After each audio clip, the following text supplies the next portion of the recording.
Sentire Media. Ciao a tutti and welcome to Venice Talks, a podcast series dedicated to Venice in Italy. I'm your host, Monica Cesarato, a Venetian food and travel blogger. Join me as I share my insider knowledge to help you explore Venice at 360 degrees. In this weekly podcast, we'll dive into the heart of a city, uncovering hidden stories and connecting with the people who make Venice unique. The artisans, the writers, the fashion designers, the bloggers, the journalists, and more. Let's break free from cliché and discover the true essence of Venice, not just the monuments, but the vibrant people, the Venetians. Experience Venice the right sustainable way. You can find me on my blog at www.monicacesarato.com and across all social media platforms. Enjoy the episode and let's journey through Venice together. Welcome back to Venice Talks, Season 2, Episode 20. Hi everybody and welcome back to Venice Talks. Today my special guest is a very important person, is Claudio Vernier from Associazione Piazza San Marco. Ciao Claudio, how are you? Hello everybody, I'm fine, thank you. Yeah, You? sorry, and hot today. Yeah, and because we're recording, of course, I cannot have the fan goings because otherwise we can hear them in the background. Okay, first of all, Claudio, thank you so much for being with us. I know you're very, very, very busy. And can we explain everybody, first of all, what is Associazione Piazza San Marco?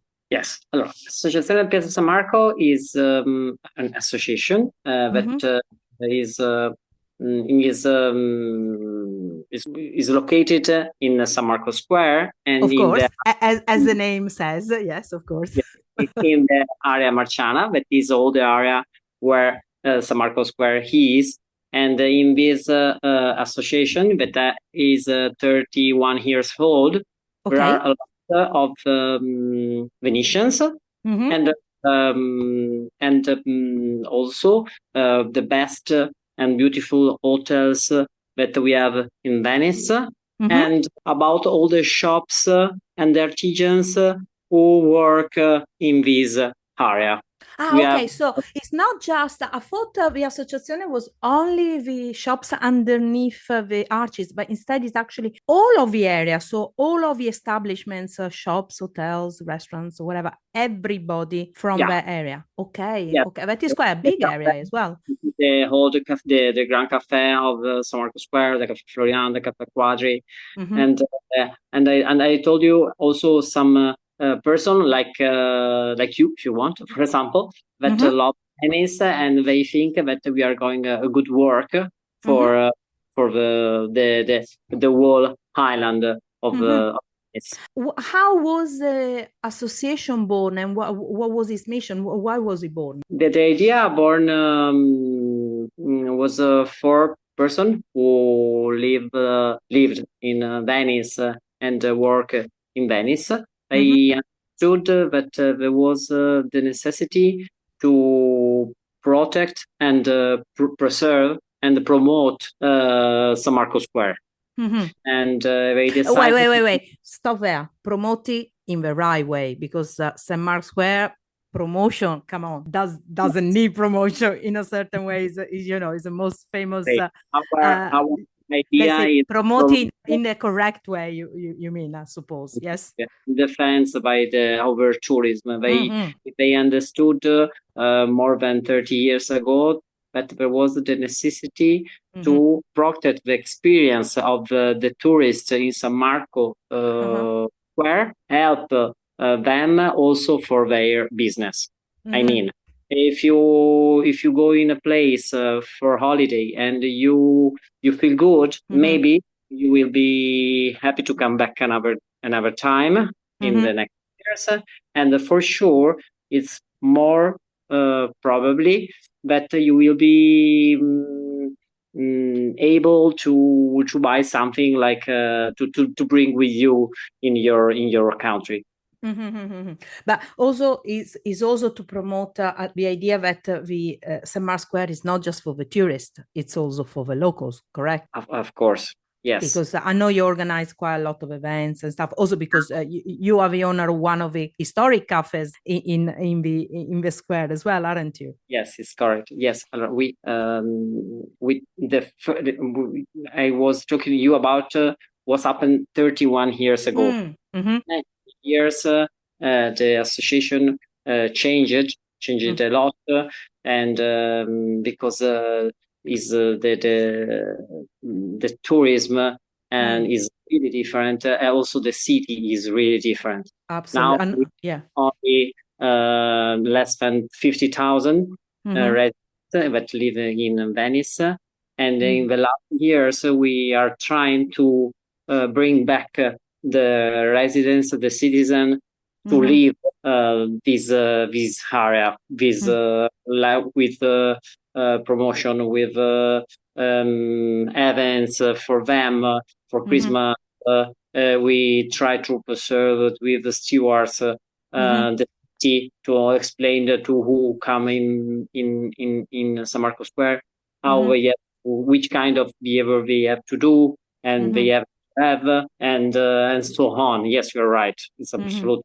Claudio, what are the main differences that you see from what the square, because obviously we're talking about the square, about what the square was 30, 40 years ago, but we were both young, okay, because we're both young. So what you remember as a child, let's say. Now, but the main differences that you see from 30 years ago to now. Globalization and now it's more easy to travel, and it's not necessary to come back 30 years. We can come back at 2015. In 2015, we had about 9 million tourists for a year, and now in 2023, so just 8 years later, we had about 38 millions of tourists. Wow, that's a lot of people during the day. Much. And everybody in the square, by the way, everybody's there. Yes, because if you come only one time in your life in Venice, it's normal you want to visit San Marco Square. And then, in my opinion, you should also go to visit Palazzo Ducale, the church. Maybe you to visit Rialto Bridge. You will want to visit the elegance area of the shops, where you can find every kind of most important and known brand in the world, and maybe also to drink something a bit in one of the cafe of some. But would you say that, because, come on, you said to me, you weren't sure you wanted to talk on the podcast because you were worried I wouldn't allow you to say what you wanted to say. And I told you, you can say what you want on this podcast. So let's be frank. What are the big difference between the tourists that used to come 20, 30 years ago and those that come now? Let's be honest. So, for sure. So we can teach people how to behave as well when they come to Venice. Yes, absolutely. The difference is that 30 years ago, or about what was 15, I told you, is really, there was more curiosity. The people want to know what is Venice, and what kind of life Venice give to his residents, and how is different to live in a city where you have no cars, but you have to walk, but everything you want to do, you can do, or by your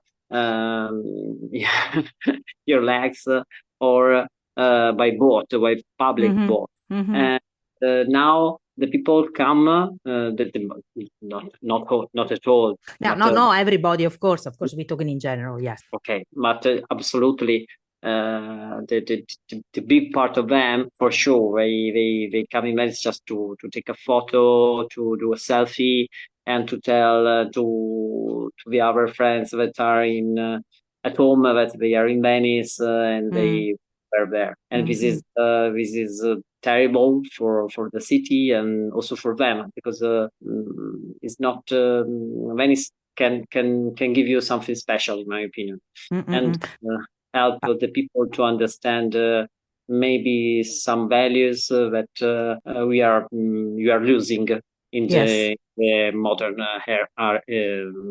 years. Yeah, I think also something that people totally misunderstand about St. Mark's Square is that, it's always been defined as a living room of the world, the best sitting room, the best living room in the world, where you just go, sit, and let the time go by. And people don't realize that for something like this, you pay. You can't expect it to be free, can't expect it to be cheap.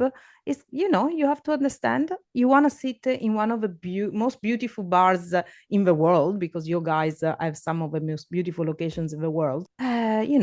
It costs money to run a bar a cafe, a bar in a place like this. So I get very annoyed when people say to me, oh, but the bars in St. Mark's Square are expensive. Okay, let's put in the context, When you sit, absolutely. When you sit in a cafe in San Marco Square, sometimes you have also the music, and the music absolutely is not for free. But you have to understand that it's an old city, but everything is really, really more expensive than many other place in the world. Exactly. I mean, if you go in Paris, in London, or in New York, and you sit in one of the most important squares, you will go to pay more. Absolutely, your coffee will be more expensive than in a simple place or in town area everywhere in the world. But it's because the cost to stay there for us is very expensive, and also because to preserve this place is really expensive. And also the city of Venice asked us to have our chairs on the San Marco Square, asked us a lot of money.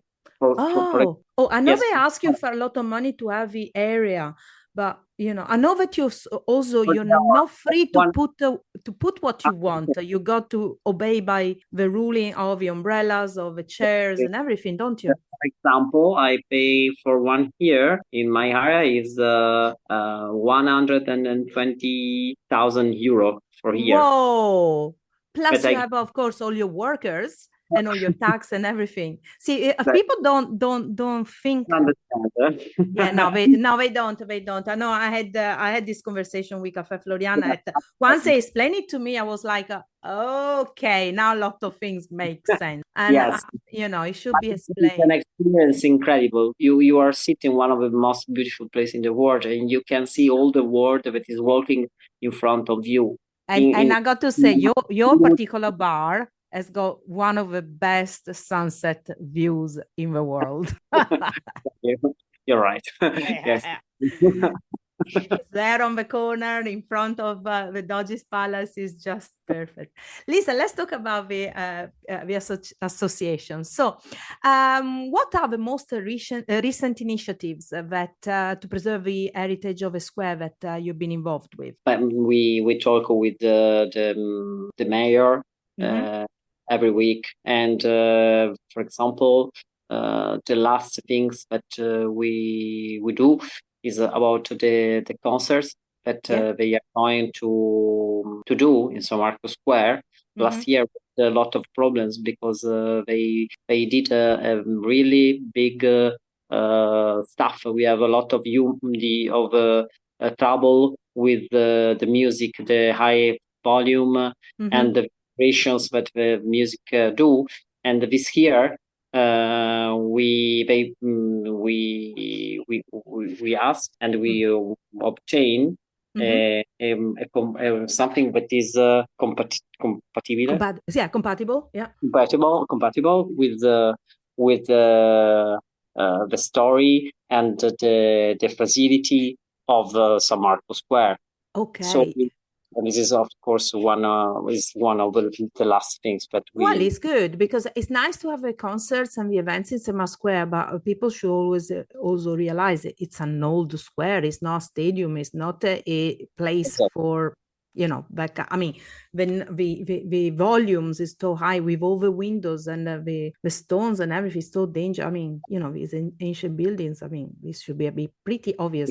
From somebody that had the pleasure to go and listen to Simple Minds in St. Mark's Square, and it was amazing. But at the same time, I realized thousands of people jumping in the square. Not a great idea. It was Wasn't beautiful. no, it wasn't. It wasn't a great idea. So you're also involved with the works that are happening at the moment at the in front in the square, on the floors of the squares. No, I didn't. Can you repeat, Yeah, please? sure. Are you also involved with the restoration work that is happening on the pavement of the square? Sai che stanno facendo tutti i lavori? Siete coinvolti anche voi? Ah, in quello mi stai chiedendo? Yeah. Beh, Okay, yeah, yes, got of it. course. Every 2 weeks we meet with Assessore Zaccariotto. With is one of the persons that decide for the mayor about the works that they are doing in San Marco Square and in the whole area. This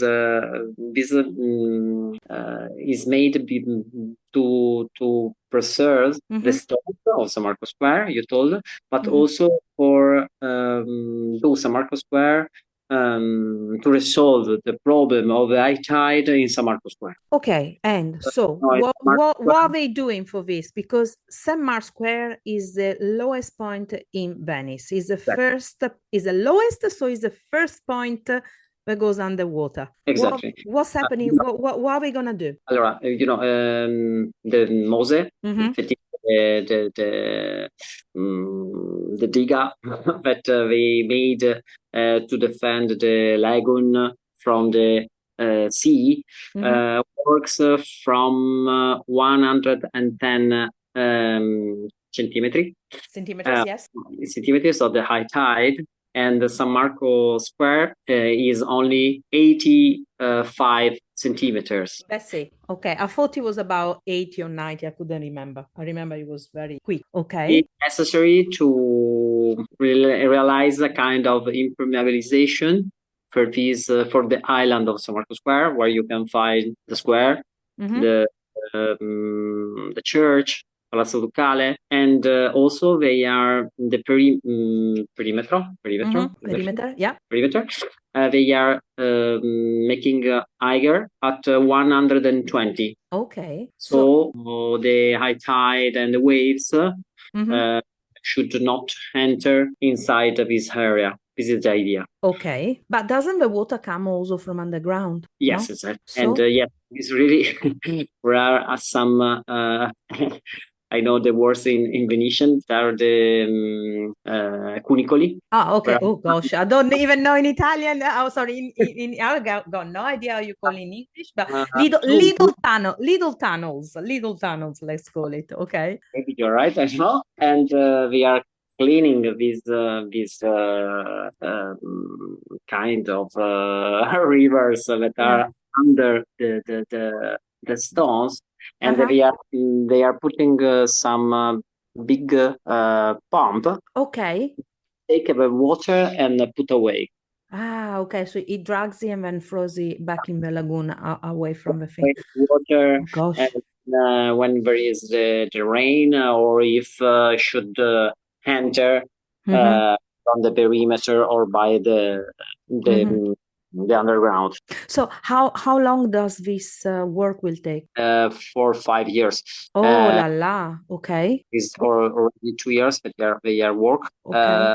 And we can already see some good vibes about it. Yes. So we hope that is the right way to preserve San Marco Square. But we know that it will not be sufficient, because it will not be enough, because the sea, the level of the sea is rising. Is rising. We know over here, and for example, the high tide in these first 6 months of 2024 are more than 200.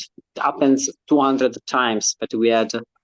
Wow! So you actually gone underwater 200 times already? Yes, and wow, is incredible.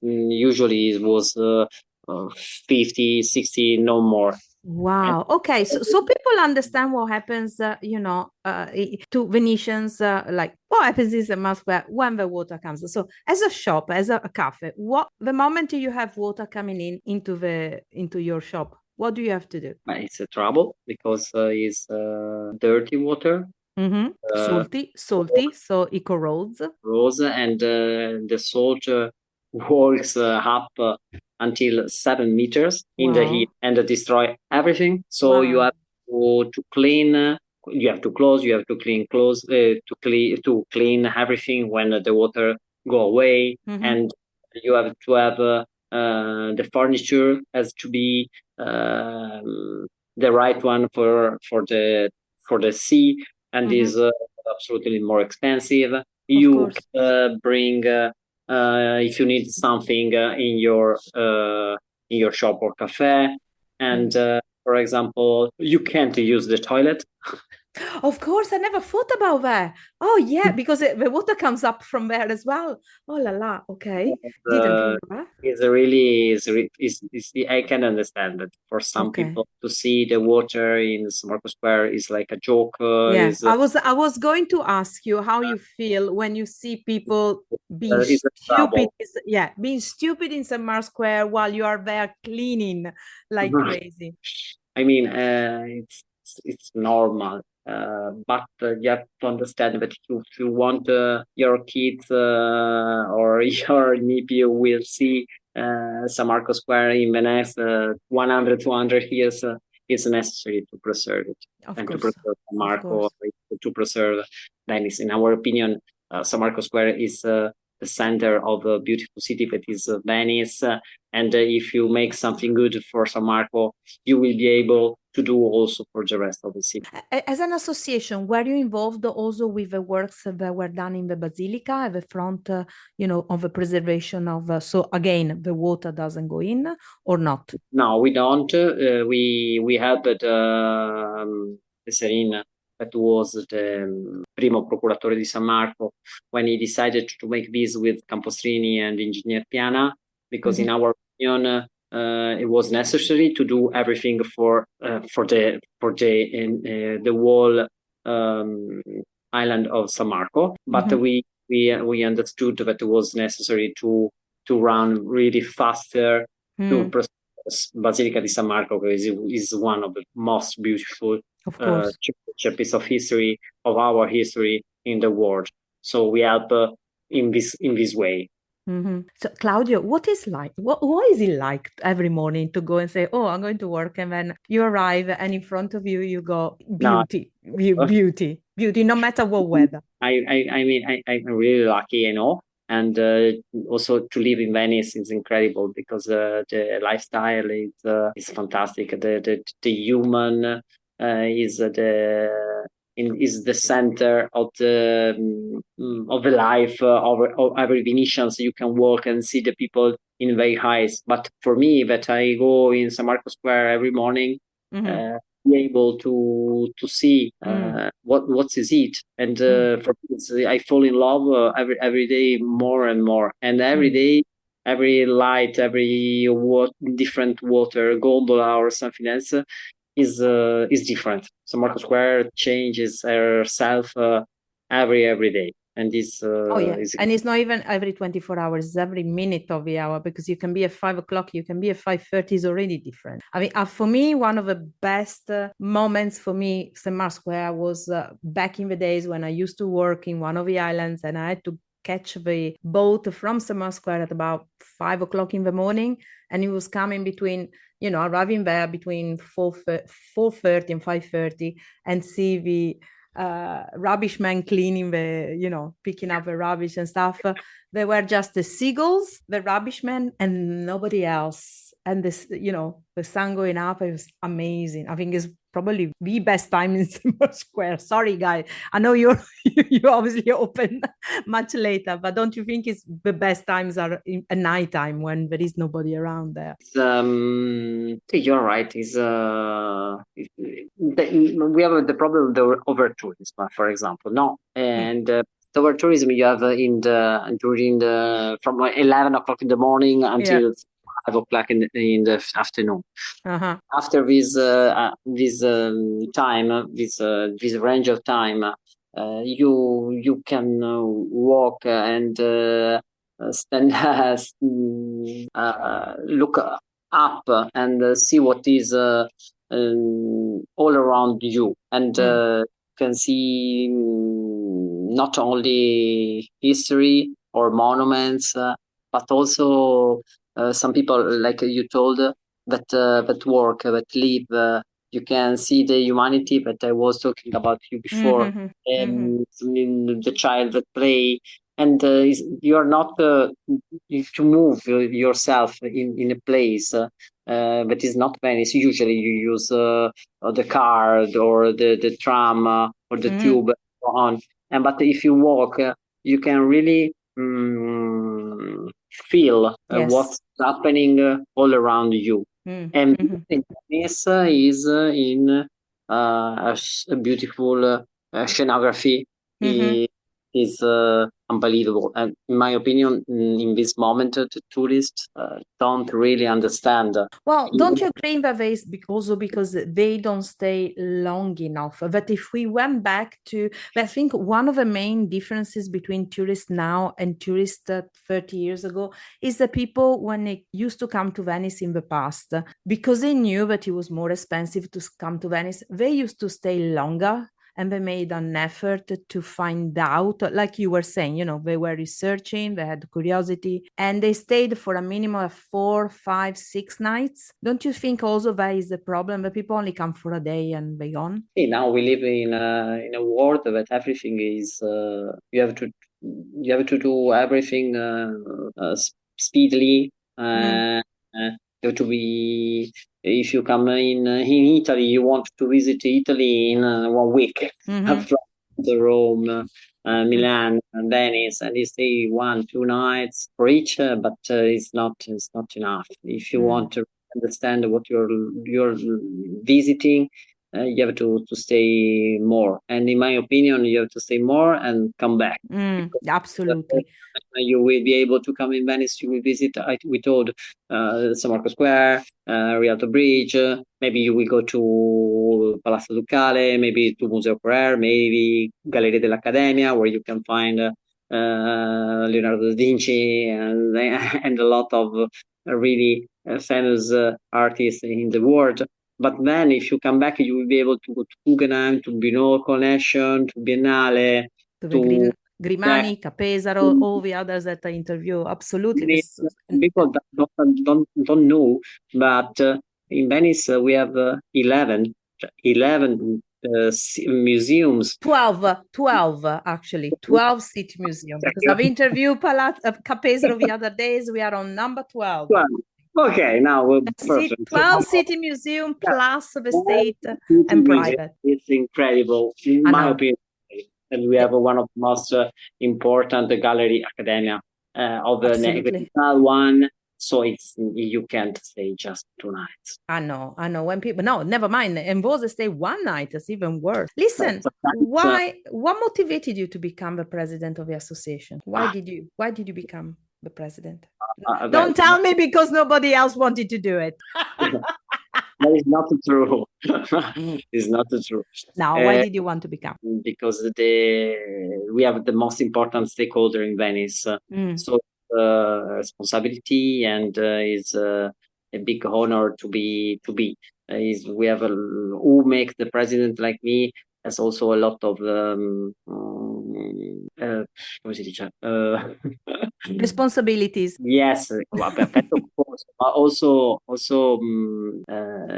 How do you want to say in Italian? What's in Italian? Quello problema. You don't even know in Italian. You have a lot of what you don't know. No, I know. It's visibility. Okay, yes, of course. Many people want to do it usually. But because I did it, when happened, I like to do something for this city. How long have you been the president now? Is 7 years. Oh, okay, that's quite a long time, of course. Okay. And have you got some new initiative or projects that are you planning to be involved in the next few years as an associazione? I finished my mandato. Yes, your presidency. Yeah. March 2025. So I'm going to finish my work. We have made a lot of things in these years, and I'm really proud for what we did. We make also with the city the regulation of a kind of shops that you can open in the San Marco Square. Oh, that's And, good. That's good. Okay, uh, so you got strict rules now on the shop. They can't just be souvenir or whatever. They got to be proper. maybe they have to be more Venetians, more artisan, more Italian, Yeah. or, Okay. more high level for because we are in the most beautiful area Of in course. and it's necessary you have respect of Of it. course. Were you also behind the stewards that are in Venice, in the square, telling people not to sit down, not to do this as well? Is it part of your project? We did it. I was a vice president, not the president. President was Alberto Nardi. Mm-hmm. We did it about 10 years ago, and Okay. we did it with our money. Mm-hmm. But I did. I convinto. Convinto. Convinced? Convinced? Convinced the mayor that was a great idea if we pay for this service. It is not just remember the rules Mm-hmm. or which behavior you have to have in Smart Square or in the city, but also they can explain you what you are going to see, what Of you are going course. to visit, and also if the people need a pharmacy or just a question about Of course. where I can find something, they can help. It's like more than steward. Yeah, no, And but it's good because I mean, to be honest with you, people don't understand. Okay, it's a question of decor. I mean, there's so long as people sitting in the square picnicking. Well, Summer Square is not a picnic area. This should be clear. Okay. Yes, you see people going around in days like today, that is about 30, 35 degrees, going around in bikini. And Venice is not a seaside resort. So it is good that there are people to remind, because unfortunately people, you can put as many signs as you want, Claudio, people don't read them. Come on, we know. absolutely, also because usually we put they on the cestini dell'immondizia on the Exactly, yeah. it's not a great place to So put yeah, but so it's good that there are people, and also because you show people that there are the locals talking, so that's I think is a good idea, as long as yes. and they're young Because people anyway. we had now is a little different. Maybe it's more vigilantes and rules. But the idea that we had 10 years Mm-hmm. ago was this to help Mm-hmm. the people to raise a sort of accoglienza Mm-hmm. to because we wanted that the experience of who spends his time and his money to visit Venice has to be beautiful. Mm. And to be beautiful, you have to follow some small rules that help you to understand what Venice is. Let's talk about Carnival. But I'm so upset because you, like me, have seen it change through the years. Okay, now when are we gonna have Carnival back in St. Square as I remember it? I mean, when after 5 years, when the final works will be done? Do you think? Because the last few years hasn't been so great. Come on, I mean, let's be honest. It's not a problem of San Marco Square. It's a problem of all the city of Venice. Mm. The carnival or the idea of everything that is made in Venice is just for merchification. To have is not a lot of time ago. It was the Venetians that make the carnival, and who come in Venice will enjoy the carnival with them. Now is a show, but is the difference is that a show you watch a show, but beautiful of the carnival is that you live the carnival. Exactly. And now is not it's not this. So we have to make some. We have to come back and understand what we want, what people want really. Is also trouble. Is also a problem because there are always less residents. There are always less houses for the residents, and who stay here try to make speculation on the city, and we are losing our soul. Well, we need people to come back to live into Venice. They don't necessarily have to be Venetians, though. It can be anywhere, because sometimes foresti, as you call them, foreigners or whatever, people from outside, tend to actually love the city even more because they realize how frail and in danger it is. When you have the opportunity to understand what Venice is, and you can change your life, and you can decide where you want to live, and work, and so you decide to become a Venetian. Many times, who choose to live in a place is one who loves more. Oh, yes. And also to choose to live in Venice, giving up on a lot of city comfort, is really a true love for Venice, because it's not easy Venice is not an easy city, but it's an amazing. For easy, for me, easy is to walk in middle of such a kind of beauty. It's incredible. How long does it take you to go from home to work in the morning? No, pochissimo. Because I'm really lucky, and if I take the right boat, and I spend less than 10 minutes. Oh la la! Wow. Okay. Of course, we're talking about without the crowds, and when you don't have it, strikes. For 15, 20 minutes. Oh, wow. Okay, come on. It's just amazing. I mean, come on. You cannot tell me you're not commuting to work. You literally, as we say in Venetian, casa accesa, house and church.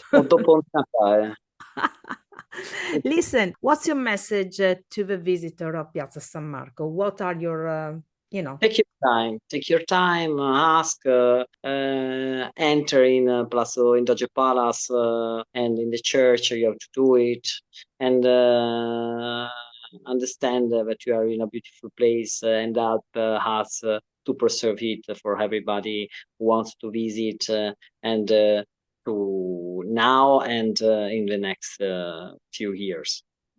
So where can people come and have a spritz in your bar? Where are you? Tell everybody so they can come and say, we heard you on the podcast with Monica and we want a select spritz. The real. But if they want to find me, usually I'm there in the morning. But we drink in Venice. We drink spritz in every time of the day. But the real spritz we select. Okay, with the best sunset. Let's say with the best sunset. Yes, to check the sunset and come in the afternoon from 5 o'clock. You can see, but the fantastic thing is that you can sit and stay there with one spritz, 1 hour, 1 hour for 2 hours. Nobody will send you away. Will go away. So sit and enjoy your time in San Marco Square, in one of the cafes of San Marco Square. So where is it on social media, the Associazione? You got a website and you got social medias, yes? Beautiful website. I invite everybody to watch it and to read it. We have all our the news, all the activities that we do. Yeah. And what's the address of the website? Is www.Associazione Piazza San Marco .it or .it or .com? Yeah, no, okay. Not .com. Is it, IT, and AU. Okay, EU. Okay, fine. And then we can find you also on Facebook as Associazione Piazza San Marco. Sì, and Instagram. Okay, fantastic. San Marco. Okay, and then you can find all this information then when I write down on my blog as well. Claudio, thank you so much. What's the next big event happening in San Marco Square in the next few months? This weekend we have there are 4 concerts. Okay. The 13th of July we have Teatro La Fenice, omaggio for Puccini. Oh, nice. Okay. And for sure, we organize for Christmas the Christmas brindisi, Okay. Christmas cocktail in Caffè L'Avena in Piazza San Mm-hmm. Marco. Mm-hmm. Church usually is open to everybody's fair. Maybe. And before, maybe in the end of November, there will be a great surprise, but I can tell you what. Oh, okay. We'll have to talk about another time. Claudio, thank you so much for this lovely talk, guys. I always say you need to go to St. Mark's Square at least once in your lifetime. Thank you again for talking to us, and I'll see you soon for the spritz then. Okay. Okay. Thanks. Okay. Ciao. Bye. Ciao. Ciao. Ciao. Ciao. Thank you again, Claudio, for the lovely chat. You can find Claudio and the Associazione at www.associazionepiazzasanmarco.it and on all social medias as Associazione Piazza San Marco. Thank you again for listening. Venice Talks podcast is a production of Sentire Media, created, produced and hosted by me, Monica Cesarato. Follow Venice Talks wherever you get your podcast, and if you want to book a food tour or a cooking experience with me, you can find me over at www.monicacesarato.com and on all social medias with the handle at Monica Cesarato, where you can follow my adventures around Venice. And don't forget, if you love this episode, please rate it and leave a review. It's very much appreciated.